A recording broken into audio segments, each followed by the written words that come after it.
Hey everybody, my name is Dan Pauls, and as you might know, I'm a vocal instructor for singingsuccess.com, but as far as I love teaching vocal technique, I also like teaching technique on a lot of different things. So today we're going to talk about how to cut firewood. So you might be asking yourself, well, Dan, what are your qualifications for teaching splitting firewood? And I'm so glad you asked, because I've been cutting firewood since I was the ripe age of 10 years old. And after living in Alaska for several years and cutting dozens and dozens and dozens of cords of wood by hand, I figured a few things out that I think might help you. Now, there's a lot of people who might disagree and have their own way. That's cool. This is the way I do it, and I hope it's helpful to you. First, I really prefer the Fiskars X27 axe. It just has a really great shape, and it's light, so you can swing it all day and not get very tired. And it has a lot of splitting power. So a lot of people think the heavier the axe, the more splitting power. Splitting power actually comes from accuracy and speed, of which that weight hits the log. So as long as you're accurate, you can actually split way more with way less energy expended. So right here I've got a couple of oak logs, and come up here and I'll show you a couple things about these oak logs. This is a pretty old oak log, as you can see from all those rings in it. So when I look at a log and I'm about to split it, I want to look at a few things. I'm like, oh, okay, look, there's already a crack right there in the edge. So when I go to split a log, I'm going to try to get my axe head about right there on the edge. If I just go straight for the middle, it's not going to crack. From the edge inwards, it's probably going to start to develop a crack.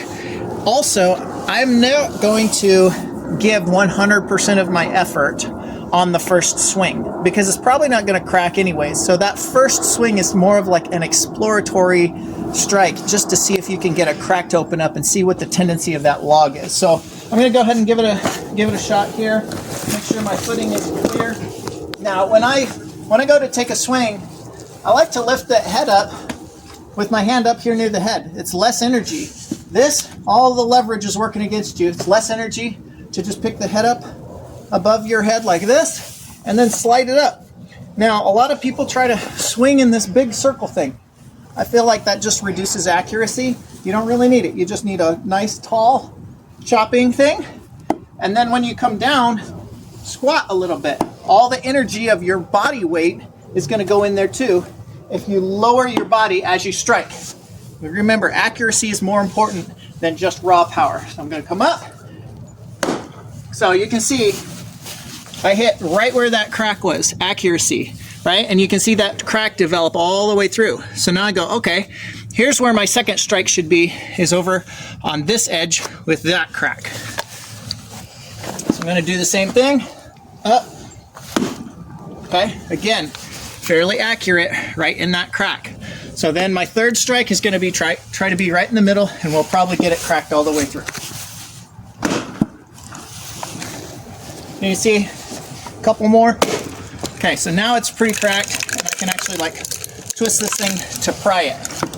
So I like to stack up a lot of logs near each other because they can kind of help hold each other up, so you don't have to spend as much time picking stuff up off the ground. If you've got a bunch of rounds and you stack them all in a big circle like that, it kind of holds them up.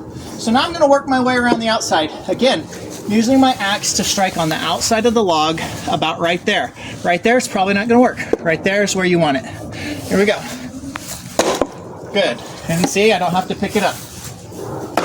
Again. That one. Okay, split. There we go. And then I'll go around to this side and start quartering it out this way.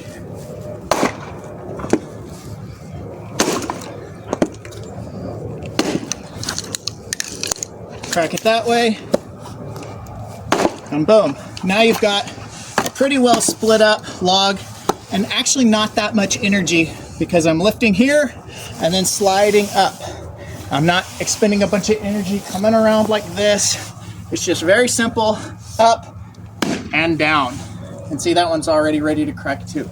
So hopefully this is helpful to you. The other advantage, if you go straight up like this and straight down, is if you glance off the side or miss, it's going into the ground, and you're not doing this circular swing that's going to come back and hit your feet or your shins. So you want all that energy just coming straight down, not necessarily in a tangential arc as you come around. All right, Have a great day. I hope that was helpful to some of you. Thanks.